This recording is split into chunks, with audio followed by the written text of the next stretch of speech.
Who is that chap who keeps on coming in and playing God Save the Queen? I don't know, but he's not English. Oh. No Englishman would keep coming in and playing the national anthem quite like that. You know, perhaps he was playing My Country 'Tis of Thee. I don't think he could have been playing that. Oh, no, if he'd been playing that, we wouldn't have stood up. Oh, yes, yes. Quite right. Must have been God Save the Queen. Well, he's not English, certainly. You know what I think he is? No, what do you think he is? I think he's a member of the Moscow State Circus. Oh, really, really? What makes you say that? Well, I was in the washroom the other day and I had a word with him. He was developing some photographs or something at the time. So I said, what are you doing over here? And he said, I'm a member of the Moscow State Circus. So I put two and two together, and the whole thing adds up to his being a member of the Moscow State Circus, yes. He's an awfully nice fellow. Sweet chap. Awfully nice. But I do wish he wouldn't keep coming in and playing God Save the Queen all the time. I quite agree with you. I mean, I like the national anthem. I like to start the day with the national anthem. Exactly, but every other minute of the day. Well, I prefer a more sedentary way of life. Words out of my mouth. It's yes. probably because they get so very little chance to play it over there. It's amazing how little Bolshevism's contaminated their music, actually. Practically not at all. They play like absolute angels. Absolute angels. Absolute angels. And thus, Beyond the Fringe begins with three of the four very talented performers. Our guests this morning, Patrick Horgan, William Christopher, and Paxton Whitehead. Patrick Carter, who is the musician of the group, his piano is not here this morning, but our three very deft performers will talk about Beyond the Fringe itself, the very sparkling and very much alive satirical review that's now at the Studebaker Theatre for an indefinite run, that, as listeners are aware of, punctures holes in pomposity, foibles to which all of us are heir to. Here then, where do we begin with? This is the national company of Beyond the Fringe, which has been running in London for a number of years, New York, and now it begins in Chicago as part of a very successful road tour. This is Chicago is now your what city? Fifth. Patrick. Yes, that includes New York. Sixth. Sixth city, Sixth. because we played in New York as well. Perhaps the first question to ask is a reaction. Now, two of you, Patrick Horgan and Paxton Whitehead, are British born. Yes, right. And William Christopher is American. He's from Chicago. Yes, I'm a local talent. So this is redirected at your local talent. We'll ask Looks about good. that. Yes, local So perhaps boy. if you ask of Paxton Whitehead and Patrick Horgan, reactions, question often asked, are British audience reactions basically different? Is the taste in humor different, say, from that of an American audience as a result of your experiences now on the tour? I think at root the same things are funny to anyone throughout the world as part of the sort of business of common humanity. But by habit, the English seem to have gone into the humour of nonsense area a lot more strongly than has been done here, particularly exemplified by the Goon Show, which was so successful over there. You may have heard recordings of With it. Spike Milligan. And Yes. But Peter it's Sellers, absolutely yes, rapid. most famous alumnus of that, I think. Probably. Is that your reaction to it, Patrick? I should think so. Of course, it's very difficult until you've actually played the same show in both countries. I mean, if we'd played Beyond the Fringe in London and then brought it here, of course, might be We would easier do to it judge differently, that. wouldn't we? Now, that's Yes, the I think we secret. would. Would we? Yes, we'd use accents a good deal more than we do. In England? Yes. Oh, yes, that is true, yes. Because we don't use the provincial speech to any great extent, just a little touch. It of might be perhaps difficult for an American audience to fully Yes. dig it. Can is that be. it? And it doesn't really mean a great deal to them anyway, actually, you know, even if they could understand it. Since you mentioned accents, we'll of course touch upon the various sketches themselves and the meaning as you see it and the impact upon different audiences.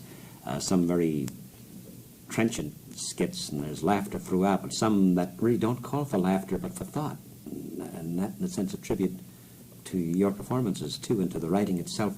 Accent, this comes up. The matter, is accent still a factor in determining class and status? Oh, definitely. It is, still yes. is, yes. Yes. I'm afraid so. Oh, I'm not.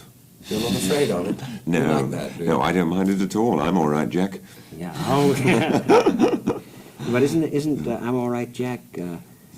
Isn't that? Well, that's an taking expression. the beat? Oh, I know.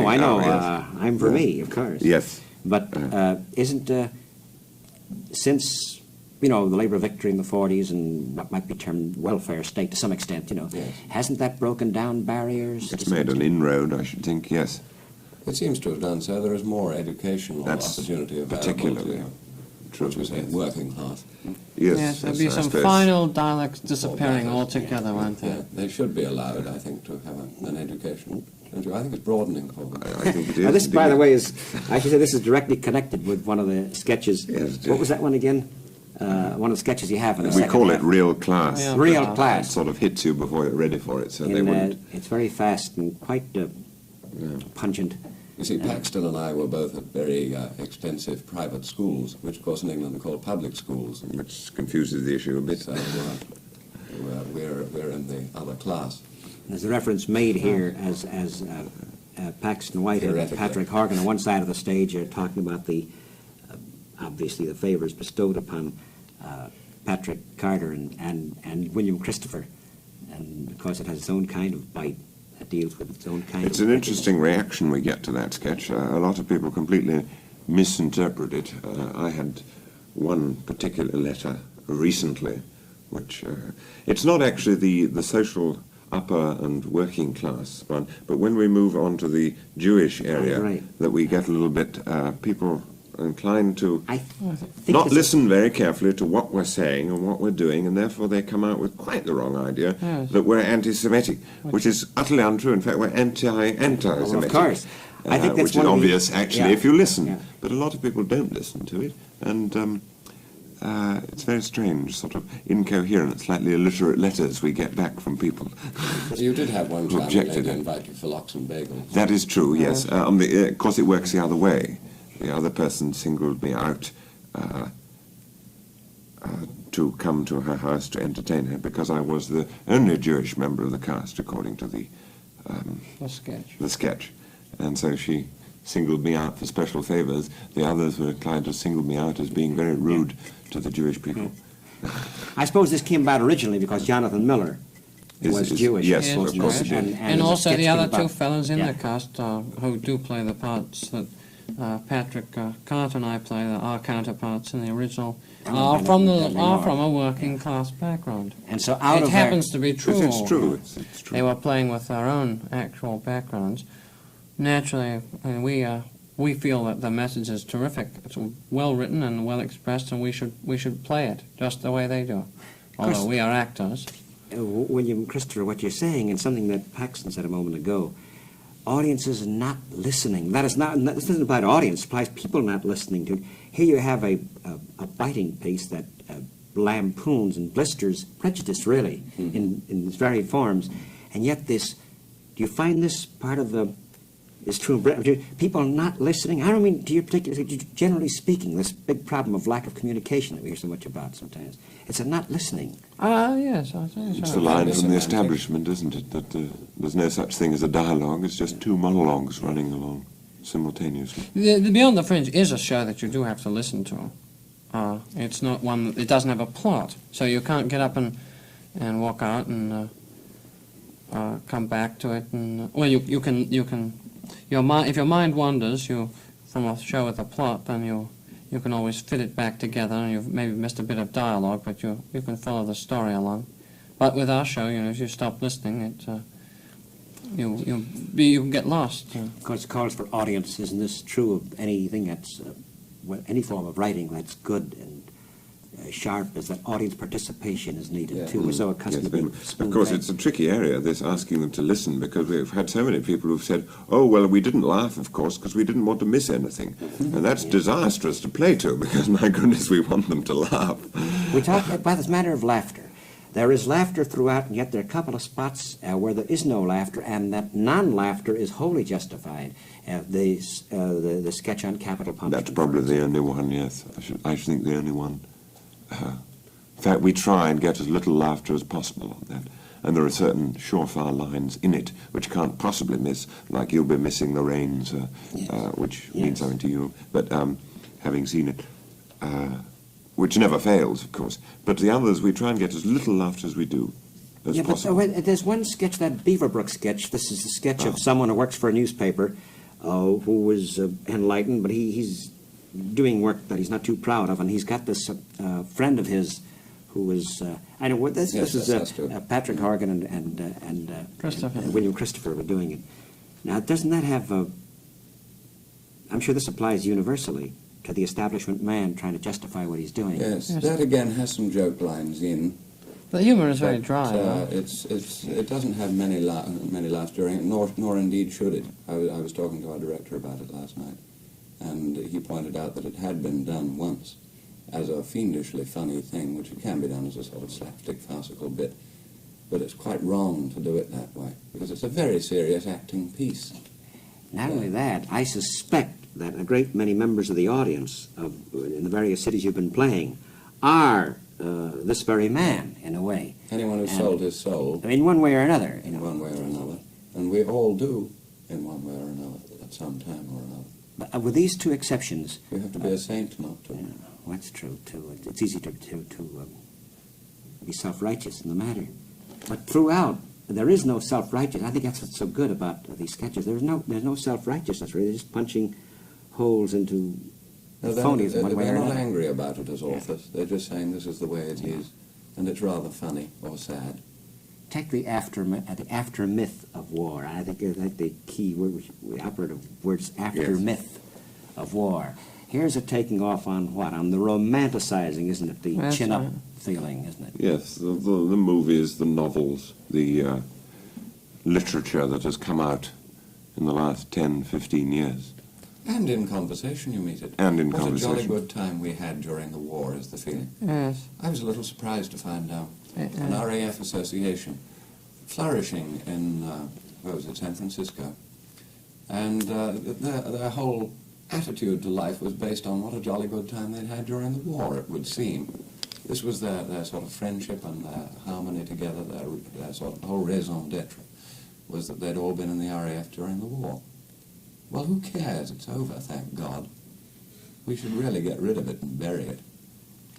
In a sense, this, of course, is what very definitely what Beyond the Fringe is saying, that I think it's also the sketches themselves and the performances probe into this casualness. There's a strangely enough, there's a caring, you know what I mean? There's a caring for humanity. I mean, this sounds, again, pretentious, but it's true. In this sense, just because you do blister the casual attitude toward war, it really becomes a very strong anti-war sketch, doesn't it? Mm-hmm. Yes. Oh, yes, yes. Yes, the war's a lot of fun to do. It really is. There's a lot of variety in it, and it holds together as one piece, but it has so many different ideas and segments that it's fascinating to do it. Some of the things in the war are quite serious, and some of them are rather almost out-and-out buffoonery, but it sort of runs the gamut, and it does just about. Oh, it's very nicely written. You thing. mentioned buffoonery itself throughout here. There are several skits noted for that, and specifically, the four guys. It's a reunion, isn't it? Ah, yes. Right. Absolutely. How did this? This is almost improvisational, isn't it? It is. It has no script at all. Yes, it was really an interesting sketch to get started on, because rehearsing it we were rather in the dark. Because when we rehearsed with no audience, we really weren't sure what we were doing. When we got an audience to listen to us, then we could sort of experiment around and find out what would work. And these could be for anywhere in the world, really. Yeah, who knows? For Rotarians, anyone in the world, and it's. They haven't seen each other in a while, and they really haven't anything to say to each other. And they're quite interchangeable. There's one of them that turns out nobody's ever seen him before. They don't really know who he is. He seems to feel at home with them, so they just let him come along. Sidney Harris pointed out, the critic of the Chicago Daily, the use of the grown-up adolescence in a way, the grown-up adolescence that I think is so much part of our It's a time. beautifully Yes. designed piece. It comes out like a string quartet. It did the biplay back and Yeah. forth, the ensemble. Because each one comes up with a gem of a thought, like funny old world, or here we are, or oh dear, oh dear, oh dear. And everyone takes up this burden loudly. Yes. So a great deal of this came out of improvisation. Yes, we had a bit of trouble with it, I suppose you could say that, for a few weeks, because We did indeed. again, we had to sort of work out what was working for us and so on. Yes. That's because our 3 weeks of rehearsal period on that, Because we were on completely that in the dark. sketch really didn't amount to very much. Apart from the fact we didn't know each other very well. No. I know that's helped too. We'd only been 3 weeks together at that time, because now we feel as if it's 3 years. So this matter of playing together, Yes, working that's together. Very much Well, a team important. This, level. again, comes to the matter of the byplay back and forth becomes more and more free in, Oh, yes. Yes. in the doing of it. Yes, yes. The rapport we have with each other can really add a great deal to the show. You know, a question I think we should discuss, because it'll come up. Here are you four and very deft and excellent performers doing roles that were created by four others and some of the... And this is worth mentioning, the fact that you say you are replaying yourselves. That is, you, William Christopher, are not Alan Bennett, you William Christopher doing it. No, I You will, are of course. That's very Patrick true. Horgan and not Peter Cook. And Yeah. you are not Jonathan Miller, Paxton. Yes. So you're a different character in each sketch for the most part. So it is an acting piece. I have no idea how Alan plays. I have an idea of some of the things he does. I do remember. I've seen him a couple of times. But most of the stuff that I do, I found in the past, since we started playing it. Awful lot of the things I find that are important for me, that I work with as an actor, have absolutely nothing to do with Alan Bennett. I don't know how he treats his material. Let's take, for example, your hilarious sermon I treat it of the non way I- sequiturs or hanging thoughts that never come back. This was you yourself. Well, What yes, a I've bit seen, about you. I've seen you were, sermons. I mean, I have an Yes. idea Yeah. what a dry sermon is like, and also the material. I You're think. Chicago's North Shore. You Yes, should know. that's right. Good conservative North It's Shore. noted for your sermon. Yes, I was born in Evanston, but it's a great deal of this character, and I do think it is a character sketch as well as satire on the sermon. It's a character sketch, and that character is very well delineated, I think, quite well, for me, I feel, by the written material. It's just like a playwright. When you pick up his script, you have, as an actor, if you're right for the role, you have certain limitations which were designed by the author. A certain character has been written. And I think Alan is an excellent writer, and I think he's written a character in this sermon, which I play. And I don't play it quite the way he does, I'm sure, but there must be similarities. We're playing the same, it's like playing same character in the same play. The point that I haven't attempted to copy him. That's Well, it's the same piece of music, actually, would be even more. yeah. You know, Well, in the that's same it. bit of music, if it's written down, it comes out much the same. Not completely, of course, because if it's a different player, because he adds his own thing. But there's obviously similarities. Of course, our producer could have gone out and tried to find people who are all wrong for these parts, and then no one could make a comparison. But that would only hurt the show, and that's ridiculous. He auditioned some 700 people to try to find people he thought would really be able to bring the same spirit along. This point that William Christopher is making is a rather interesting one. You're approaching you four as actors. These are acting challenges, really. What they are to you, right? Yes. Oh, yes, I think so. Yeah, I think that's true. But it's better than a play in the sense that we really believe the material. We believe in this stuff very strongly. The casting, this is an interesting point, I imagine. The casting, William's point, Christopher's point here about that Alex Cohn cast, it's not so much that he wanted physical similarities, he wanted affinities, really. Isn't that what he Yes. was looking for? Yes, I guess so. Well, there are four such very disparate types, the chaps who wrote it, and he seemed to have come up with another four. Yes, he wanted to balance in shapes and sizes and voices, because he thought that'd help the show. So we're all different. We hate each other. Oddly enough, no. It Patrick helps. Horgan, you do Prime Minister Macmillan. Yes. Now, how did you prepare for this? Well, I had a problem because I haven't been back in England for about the last 5 years. So I went to NBC and asked if I could have a look at some film clips. So they ran off some film for me for a couple of hours so that I could get the physical appearance and voice and his mannerisms, which he doesn't have many, but they're very obvious ones. He's very nervous on camera, and his gestures are always late and invariably inept. So I have this globe of the world which I keep pointing to, but I never point at the right spot. And I've even got one now, the Republic of San Marino, and I don't even know where it is.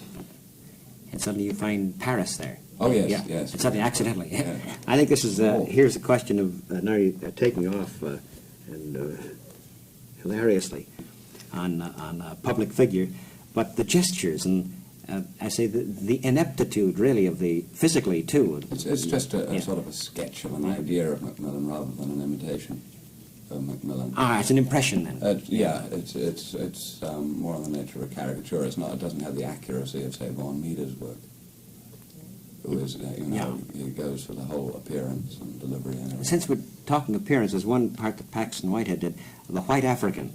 Remember what was that name of that sketch again? Well, it was in a television program itself. It calls itself Studio 5 because it's part of composite television interviews. He's not a white African, he's a black African. Yes, who becomes white to avoid, to get housing. Or to get lodgings, yes. Yeah. That again is misunderstood again by the audience. Can be a little. In the street afterwards, saying I shouldn't have done that bit about the African. On the contrary, I suppose they thought it made him look stupid, but no, he isn't at all stupid. He's a very intelligent, shrewd chap. Yes. But it's suddenly sort of about, each sort of speech seems to go off in a different direction of it. It's easy to get confused. It isn't a sort of...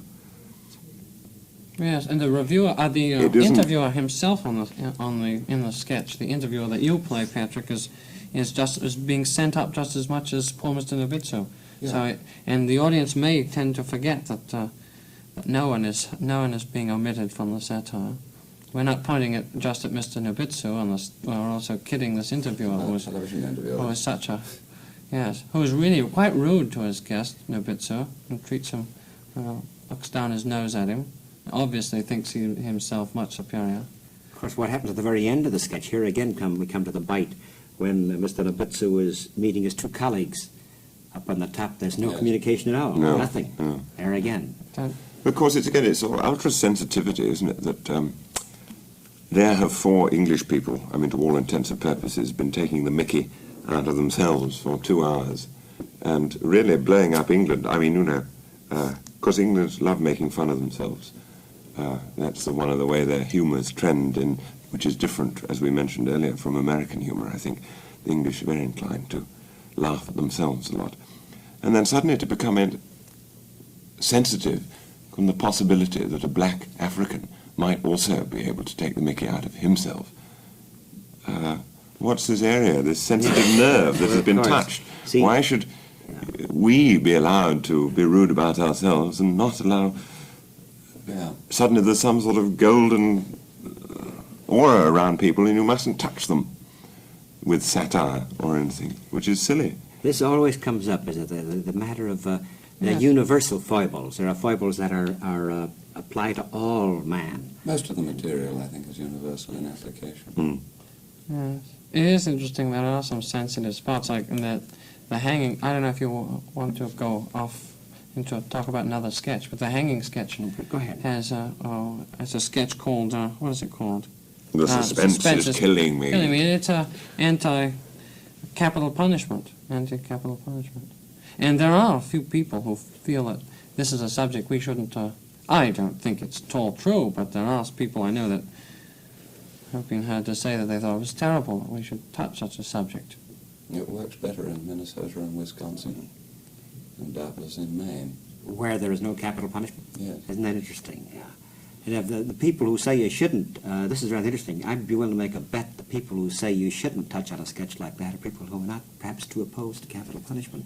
That might be rather interesting to find out. That's a good point. Yes, I hadn't thought of that. It might be a very interesting survey to make, I think. Of course, the sketch does make such a serious point. It is that it is hard for people perhaps to adjust to it quickly from the nonsense and that we've been throwing them in the sketch just before. When we deal with the atomic bomb and nuclear defense, we treat it in such a silly manner that it's very easy for them to laugh. And then, well, that's followed, of course, by Carter's piano playing, which is a wonderful, fanciful bit when he does the Benjamin Britten. Then that's immediately followed by this hanging, and people find it, the adjustment is a little quick, maybe they can't change gears for it. This is one of the strengths of Beyond the Fringe, that it's this that's true. Shifting of pace from comic serious to out-and-out buffoonery. The Shakespeare skit. How did you work that one, the comic wild Shakespeare sequences? Well, this is akin to the restaurant sketch in a sense, though we don't ad-lib with the lines because they're all set. That was sort of Shakespearean gobbledygook. And very good it is too. Brilliant. Writing that. It's a well-written sketch. That. But it's a matter of relaxing and having fun with it and doing any sort of crazy thing without going quite outside the limits of a very bad old Vic season might present. Well, I've done several of them. Yes. Let's perhaps a bit about biographical data. Paxton Whitehead, since he spoke of past experiences. In Shakespearean companies, yes. And you travelled in different countries with some of the companies. Yes, this is my third continent to travel: Asia, Europe, and America now. I haven't been to Australia yet, but that'll come, I hope. Was it... well, let's begin beginning. So then yours was a theatrical training from the beginning? Was it always the theatre that yes. From the time I left school, I went to a drama school in England and then worked in England for 5 years, and then came over here 3 years ago. It's a bit of a new departure, this particular show for me. I've not done this kind of thing before. I've been pretty serious, in fact. Been straight acting, straight yes, and dramatic acting. as I said, a lot of Shakespeare. Yeah. Stratford-on-Avon, Stratford, Connecticut, and other slightly lesser-known establishments. In the case of Patrick Horgan, was it always theatre that attracted... No, you medicine. I was a medical student, yes. I did the first 5 years or so of my medical course because my parents were doctors and they kind of pushed me into it. But then I packed that up. I had wanted to be a musician, but by the time I'd done my 2 years in the army, it seemed kind of hard work to go back and do all that practice to get back to it. Was there opposition? That's the question I'm sure comes up. Was there opposition on the part of your medical parents to your being an actor? They were both dead by the time I settled on acting, so I don't know whether there would have been. I think not by then. I think they realized that I was going to go my own sweet way regardless. And I do feel very strongly that parents ought not to push. Either way, or Either one way? Well, you see, you can't really make a decision most people cannot make a decision at the age of 18. Perhaps education should be more generalized up to a later stage. I don't know, with the modern specialization, you have to specialize early. But so few people know really what they want to do until it's too late. There are far too many doctors and lawyers and architects, any profession you like, who probably didn't really want to do it, but went in because it seemed to offer security and good living, good enough. Yes. Then you find them and they want to change. It's a good, solid thing that you can latch onto and say, that's what I'm going to be. Yeah. There are several doctors in the theatre, people who have actually qualified. Eduardo Cinelli is a case in point. Oh, was Cinelli? I didn't realize that. There are several lawyers. The case of William Christopher. Several ministers, too, actually. Oh, yes, that's what was it? No, there's a great affinity It's a for fine people line, who... Actually, huh? I don't know whether they were ever ordained, but there are a number of people, especially in England, I don't really know about over here, but I should imagine it's the same, of people who intended to go into the church, who Yes. There are also probably come round and be actors. number of ministers. Maybe there's who- an affinity there. Wasn't there? Good actor, Bit of a going to the performer. Yes, the number of ministers probably had intended to go into the theatre. That might be it. And barristers, of course, or court lawyers, as you would call them, I think. Again, a lot of those, because they're, again, rather theatrical turn of mind, people Acting like in a that. way is pleading and Yes, preaching. oh, both, there's a great isn't there? theatrical. Yeah. Was acting with you too the case in the beginning? Oh, William yes, Christopher? very much so. Although I never got out of the sort of formal education pattern that is most generally followed. I went through high school and went on to college. It took 4 years That at a was liberal here. arts college. I went to Wesleyan in Connecticut. Mhm. And in high school, naturally, I was interested in the theater, and I thought I wanted to be an actor at that time. But I didn't feel that I wanted to quit and go to New York, or that I wanted to enroll in some special school.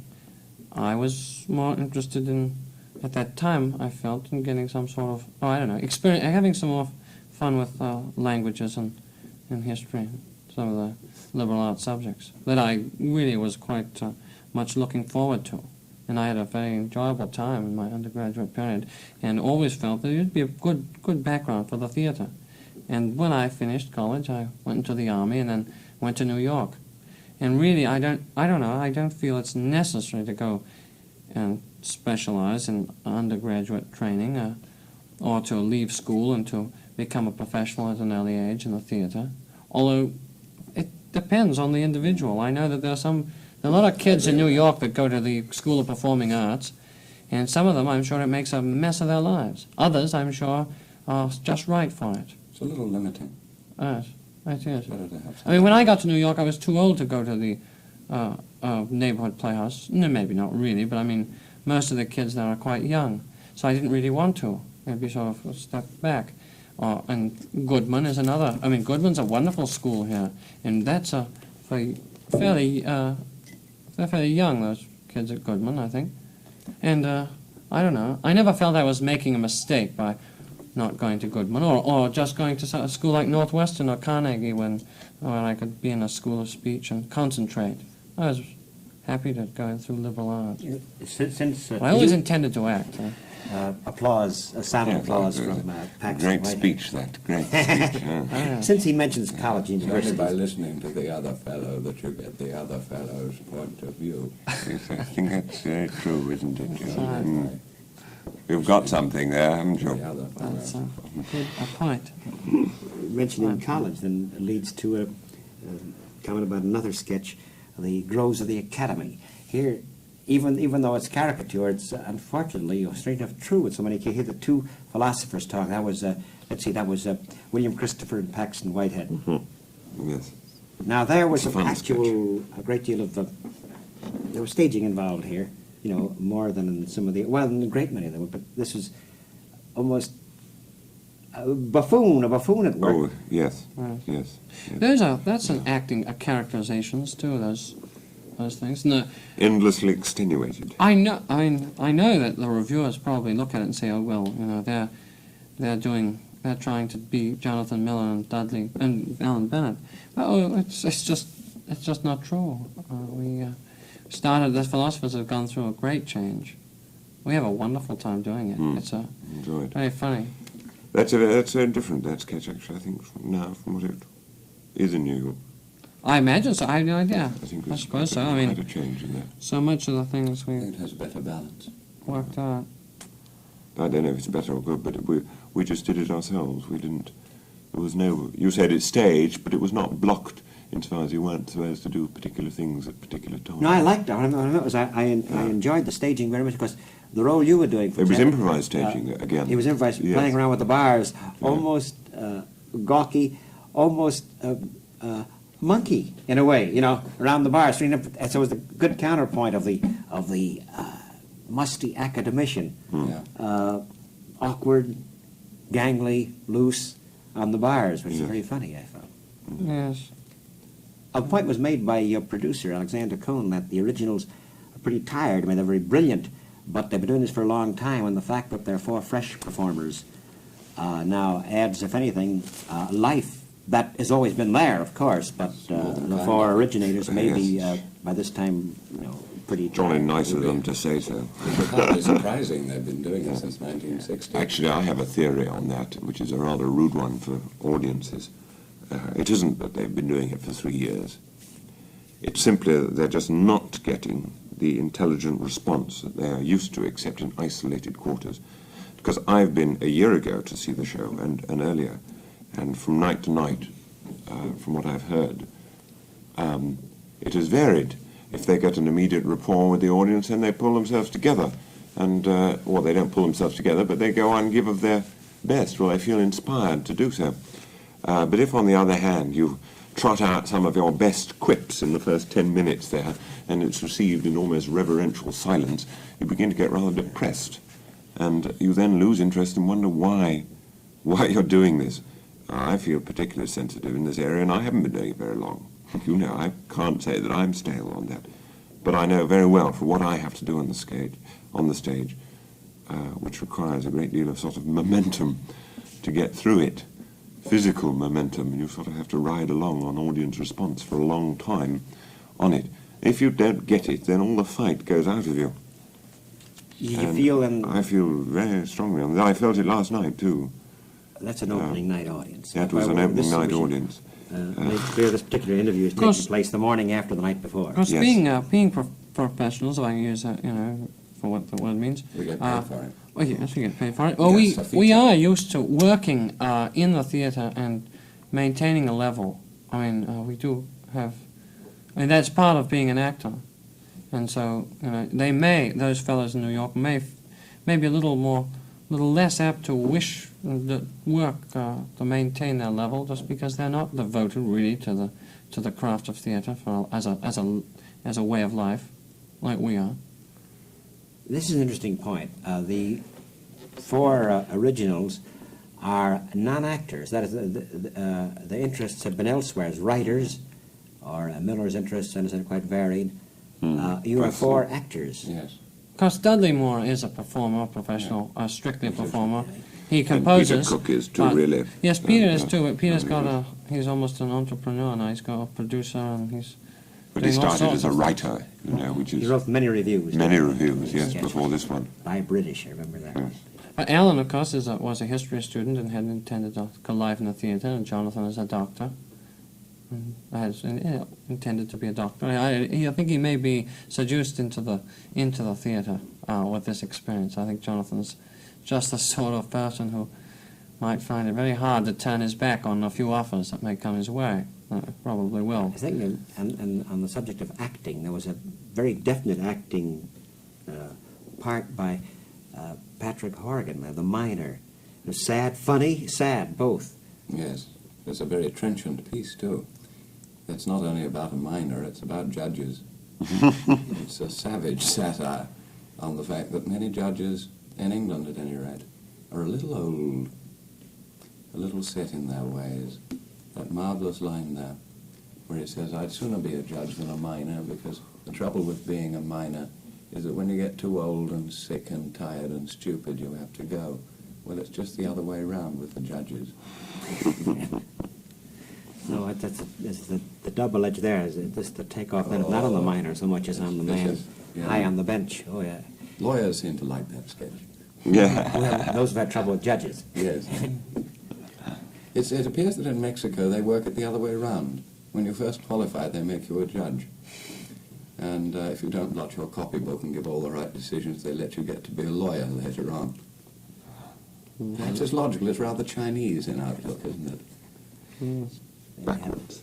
Point at. That's a good idea. I don't see anything wrong with it. But the sketch itself, the sketch itself it's an acting challenge. Yes, here, isn't it? he is a definite character. He's a boring old chap that sits on a park bench and he talks and talks and talks. Yes. But underneath this sort of constant repetition, this boring nonsense, you find that there is, at heart, an intelligent, warm human being. And he would sooner have been a judge than a miner, because he would have made more money, and he would have had an education. And he's sad that he never got the Latin to be a judge. Why did he not get the Latin to be a judge? Of course, it's a class distinction thing again. He had never any hope of achieving anything with his poor life from the first moment he came into the world, which is true of, 99 out of 100 people. From the miner, the teachers, the panelists, the visitors, the Prime Minister, civil defense, civil war, it's called. Here again, comment on a theme, the mushroom cloud, but then done in a... Yes, that's fortunately, I think, treated very lightly. I don't think we could afford to be too harrowing on that particular subject No. in the sketch, and it's a fairly farcical.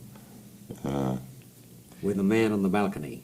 Yes, The man on the balcony, and finally the man in the the paper bag. Man ramifications in the for the paper bag. defense against nuclear attack and that sort of thing is fairly far-fetched. Also which showing makes it- some of the ludicrousness of Yes. that goes with civil defense in many quarters Yes, of the world. and the ineptness of panels in general often are trotted along from community to lecture in the local hall, and how little they know about their own subject, their own Well, we're self-importance. experts. Yes, Experts.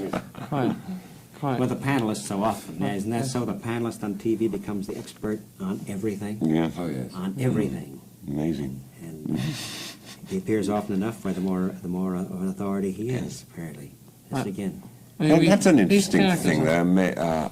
It is It the applies noted authority. to that terrible word show business in general, doesn't it? It's amazing how performers are asked nowadays to give their opinions on world policies, politics, extraordinary things which they've got absolutely no business knowing anything about. Even if they do know anything about it, they certainly shouldn't speak about it.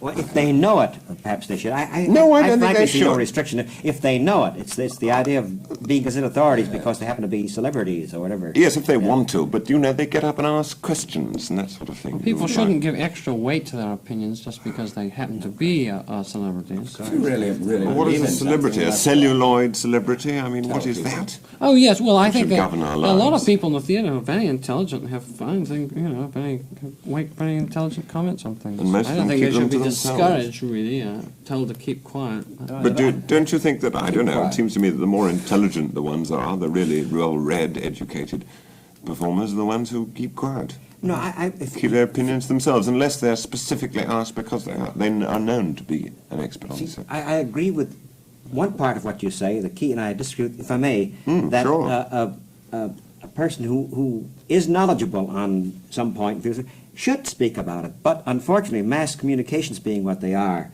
the actor celebrated, quote unquote, becomes the authority on anything. And Yes. that's the horror. Or the Yeah. actor or the used car dealer, for that matter, who's mentioned often enough in a column, becomes the authority, you see, because Yeah. he's known, you see. Yes. This is the horror. I think this in the sense what is being kidded in the skit too, and Yeah. underneath to some extent a little. The ineptitude Well- of panelists William was talking about. Yes. Really. Well, I also like the sort of the Yes, authority. I don't think we that- really cover that particular issue. Perhaps we should Yes. in the show, but it's something that's bugged me. You need For people a long talking too time. much, yeah. Yes, Opinions. because their face happens to be known, therefore their mind is worth knowing too. That's, It doesn't seem to me to I remember- necessarily Well, this is a fit part- together. I mean, part- obviously, in certain cases it does, but it's I not. saw a very nice satire, little sketch done by the Second City. Maybe I shouldn't.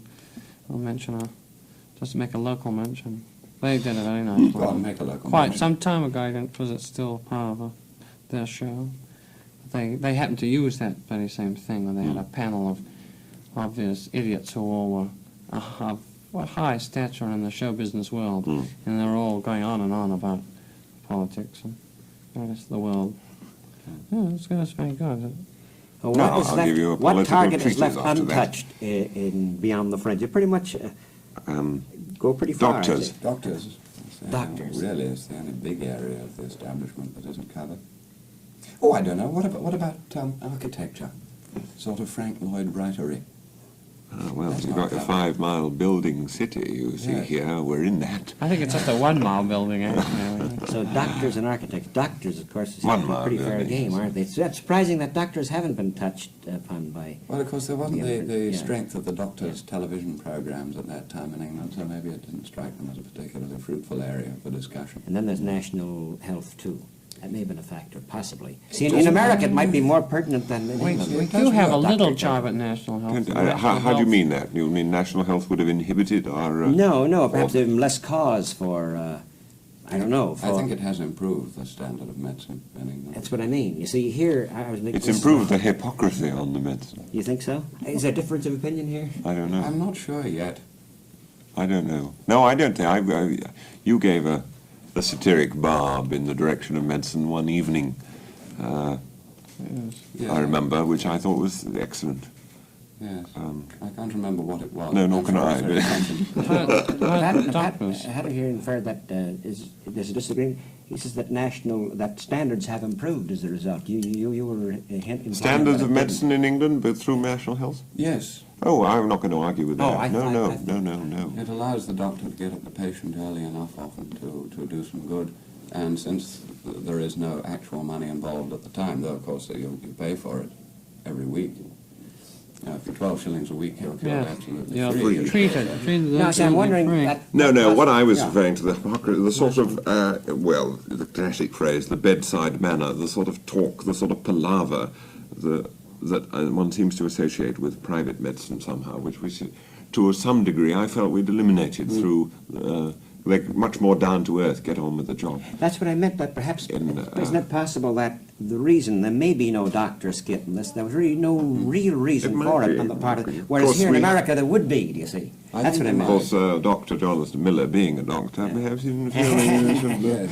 venture in that area. There was a very fine television program done on it lately, and I was a little surprised to find it editorialized in the direction of hurrah for Britain's National Health Service, in view of the situation we have here.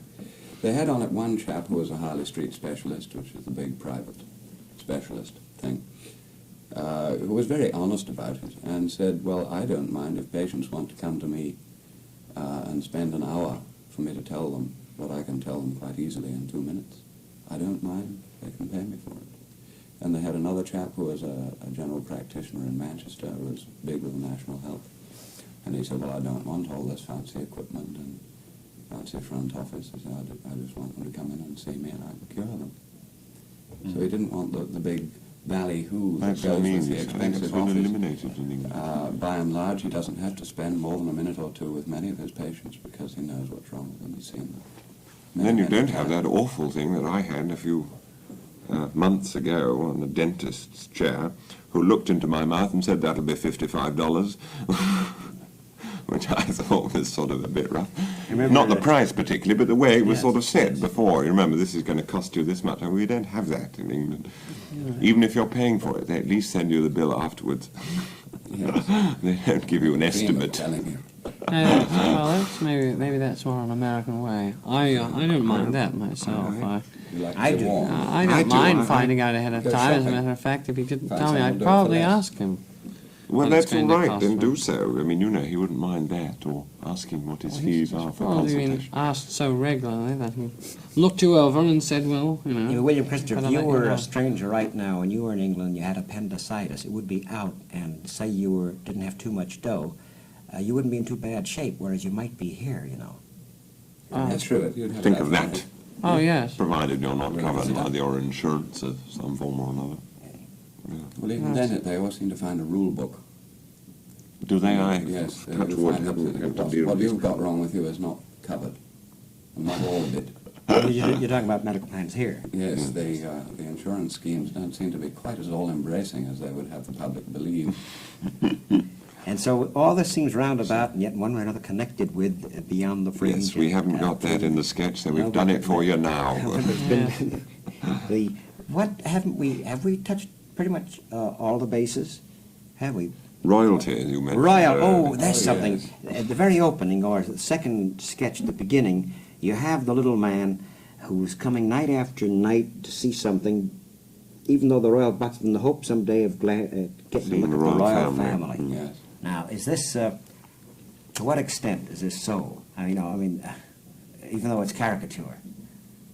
Well, the attitude towards royalty has certainly changed in England a great deal since the war, and obviously a great deal since the beginning of this century.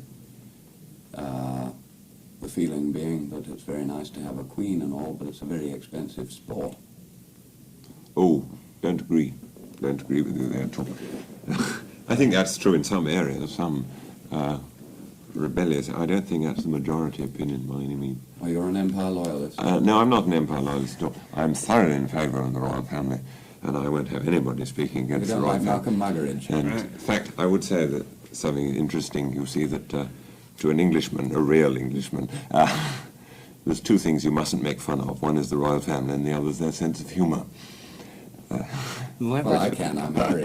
Whatever for Patrick No, Harkin's Irish. what I like about them, it's true. They have an immense following still. I mean, that sketch isn't way, I mean, it is obviously exaggerated, but wherever they go, they attract a huge crowd who have come principally to see them.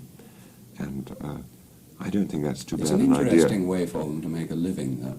Them. But you see, it's the real use of them is simply as a figurehead, to have that aura about them, that the people who want to see these figureheads in real life, that they go and see the royal family who have nothing else to do. But it's Now, real here life, it's isn't exactly it? the same. They flock and see the president who's got a big job on his hands and doesn't want to be bothered. What about Patrick I Harkin's think point, that's a though, thought. about That's their use to me, It's anyway. insular and warlike, the idea of monarchy. Warlike, did you yes, say? warlike. Our country is right. We have our queen and we'll fight for her to the last drop of our blood. National. Oh, no, Right no, or no, no, wrong, no, they're right. not at all. It's just a symbol. They don't mean when they say that they have our right. It's that they'll fight for themselves. It's no different from saying, you know, the land of the free and the home of the brave, or whatever it is, agree, yeah. and fight for America and the American way of life. But we, instead of saying that phrase, we just say for Queen and Yes, country. Queen and country. It means is exactly the same thing. Only we have someone who's dealing in this area, who can open these bazaars, launch ships, plant trees and things, and let the people whose business is running the country get on with mucking it up on their own. Yes, Well, that's right. England has No. always Freedom been of rather that. strong for tradition in one form or another. This is another one of those traditions. There are many traditions Because the outside House of royalty Lords, too, throughout the war, did nothing in particular, and But did did it very very well. Patrick Horgan Well, making they the point that were- rather expensive sport is what he was saying. Well, I don't think it's expensive, yes, but I don't think it's a sport. I think it has a very utilitarian use. I think it is. I think it's one of your famous English outdoor sports. Well, blood sport, perhaps. There's a slight Yeah, difference of opinion here, No, which of course is quite... I hope you'll continue this discussion afterwards too. I assume you will backstage. No, I don't talk to him. Why should Yes. Then I think it's clear to listeners that there are three, and the fourth, who is not here at the moment, is a very deaf musician and comic in his own right. And a fine singer with the fine singer. singer. It's too bad he's not here because he's the one who loves royalty so much. He's the little man who comes to the theatre. In that sketch. In that But I sketch. think, Sketch. as in that sketch, another point about it is this gentleman arriving late to the theatre, and we have our 9 o'clock curtain, and it doesn't seem to matter what time you're going to take it up, which is half an hour later than any other theatre in Chicago, somebody's going to arrive late and make everybody stand up, shuffle about. And they're going to do it just at the time Extraordinary. when Mr. Horgan is coming on stage, doing the same thing to us, Yes. shuffling Oh, us about. so he on the stage represents the Yes, latecomer in the he's- But audience. I'm rather bitter And about I that, think the way nine- that they you- do come. That it was set for 9 o'clock so that people could eat a leisurely meal before that. Second And cup of somehow coffee. it was a little too leisurely. But 9 o'clock theatre is interesting. This is true, isn't it? This is the fact that all of Cohn's productions of this, aren't they? No, not not all all, of aren't them. they all No, like- no, no. all. Just All his ones. sort of light after dinner entertainment. This Nichols and May, this Yes, Flanders, Flanders and and Swan. Swan. Yes, Yes. well, that 45th Street Theatre that he has. The John Golden is his 9 o'clock theatre, in which it's a nice little house that he has, and he uses it for these. It's his name for a particular brand of entertainment as well as a The 9 o'clock particular theatre. time of theatre. As we've Chicago. gone out on the road, we're under that banner. We're going to stay to the 9 o'clock curtain. So the 9 o'clock theatre in Chicago we trust for an indefinite period of time. And obviously to theatre goers, there's sparkling wit and brightness on the stage and laughter, and lampooning, and targets that have long needed lampooning. And I'm sure good discussion too on the part of theatre goers after it's over, which is one of the purposes of theatre. And 3 of the very 4 deaf performers are guests this morning: Patrick Horgan and William Christopher and Paxton Whitehead. And in absentia, Patrick Carter. Hooray. And gentlemen, we trust you'll be here for a long time. It's Thank you been very very much. pleasant. Darts. And it's at, I should point, at the Studebaker. Yes. And let's see, you have a matinee. On Michigan and, Avenue. What time is our man? let's see, matinees. 2:30, Wednesdays, 2:30. Saturdays. 2:30. Wednesdays and Saturdays, and Monday will be dark. Is that right? No. Yes. Oh, every night. Sundays are Oh, dark. Sunday. I'm Sundays sorry. are dark. Sunday. So every night except Sunday, and matinees on Wednesday and Saturday. Gentlemen, thank you very much. And